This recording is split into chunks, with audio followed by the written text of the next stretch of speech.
নমস্কার বন্ধুরা, আজকে আমি তোমাদের পাঠ করে শোনাবো সুকুমার রায়ের এক চমৎকার হাসির গল্প। গল্পের নাম হলো জগ্গি দাশের মামা। আর তোমরা তো সবাই জানো, হাসির গল্প শুনলে আমাদের প্রত্যেকেরই মন ভালো হয়ে যায়। তাই শুরু করলাম আজকের গল্প পাঠ, জগ্গি দাশের মামা। তার আসল নামটি যজ্ঞ দাস।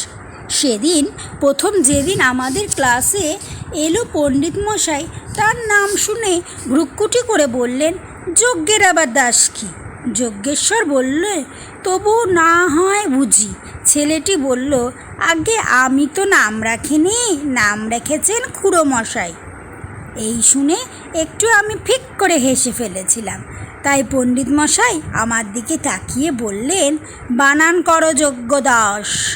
আমি থতমত খেয়ে বললাম, বর্গীয় জ। পণ্ডিত মশাই বললেন, দাঁড়িয়ে থাক। তারপর একটি ছেলে ঠিক বানান বললে পর তিনি আরেকজনকে বললেন, সমাস করো।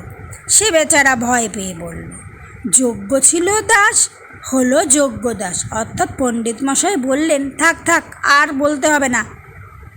দুদিন যেতে না যেতে বোঝা গেল যজ্ঞি দাসের আর কোনো বিদ্যে থাকুক নাই থাকুক, আজগবি সব গল্প বলার ক্ষমতাটা তার অসাধারণ। একদিন সে স্কুলে দেরি করে এসেছিল, কারণ জিজ্ঞেস করাতে সে বলল, রাস্তায় আসতে আসতে 25টা কুকুর হা করে করে আমায় তেড়ে এসেছিল। ছুটতে ছুটতে হাঁপাতে হাঁপাতে সে কুণ্ডুদের বাড়ি পর্যন্ত চলে গিয়েছিলাম। 25টা দূরের কথা, 10টা কুকুরও আমরা একসঙ্গে চোখে দেখিনি। কাজে কথাটা মাস্টার মশাইও বিশ্বাস করেননি। তিনি জিজ্ঞাসা করলেন, এত মিছে কথা বলতে শিখলে কার কাছে? যজ্ঞি দাস বলল, আজ্ঞে মামার কাছে।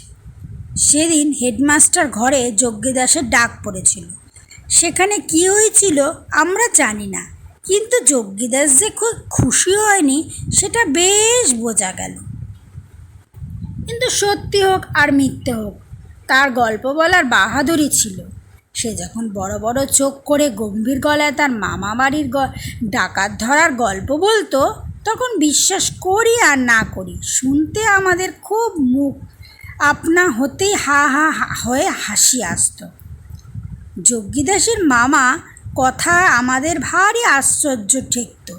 তার গায়ে নাকি যেমন জোর তেমনি অসাধারণ বুদ্ধি। তিনি যখন রামভজন বলে চাকরকে ডাক দিতেন, তখন বাড়ি ঘর সব থরথর করে কেঁপে উঠত। কুস্তি বল, লাঠি বল, ক্রিকেট বল সবটাতেই তার সমান দাম।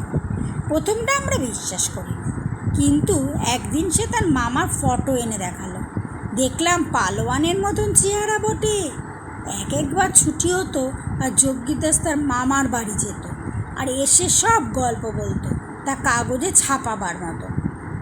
একদিন স্টেশনে আমার সঙ্গে যজ্ঞি দাসের দেখা হলো। একটা গাড়ির মধ্যে মাথায় পাগড়ি বাঁধা চমৎকার জাদ্রেল চেহারায় একটি দেশি ভদ্রলোক বসে। আমি স্কুলে ফিরতে ফিরতে যজ্ঞি দাসকে জিজ্ঞাসা করলাম, ওই পাগড়ি বাঁধা লোকটাকে দেখেছিস? যজ্ঞি দাস বলল, ওই তো আমার মামা। আমি বললাম, ফটোতে তো কালো দেখেছিলাম। যজ্ঞি দাস বলল, এবার সিমলে গিয়ে ফর্সা হয়ে এসেছে। আমি স্কুলে গিয়ে গল্প করলাম, আজও যজ্ঞি দাসের মামাকে দেখে এলুম। যজ্ঞি দাসে খুব বুক ফুলিয়ে মুখখানা গম্ভীর করে বলল, তোমরা তো ভাই আমার কথা বিশ্বাস করো না। আচ্ছা, না হয় মাঝে মাঝে 2-1টা গল্প বলে থাকি, তা বলে কি সবই আমার গল্প? আমার জলদান্ত মামাকে শুদ্ধ তোমরা উড়িয়ে দিতে চাও? এ কথায় অনেকেই মনে মনে লজ্জা পেয়ে ব্যস্ত হয়ে বারবার বলতে লাগলো। আমরা কিন্তু গোড়া থেকে বিশ্বাস করেছিলাম।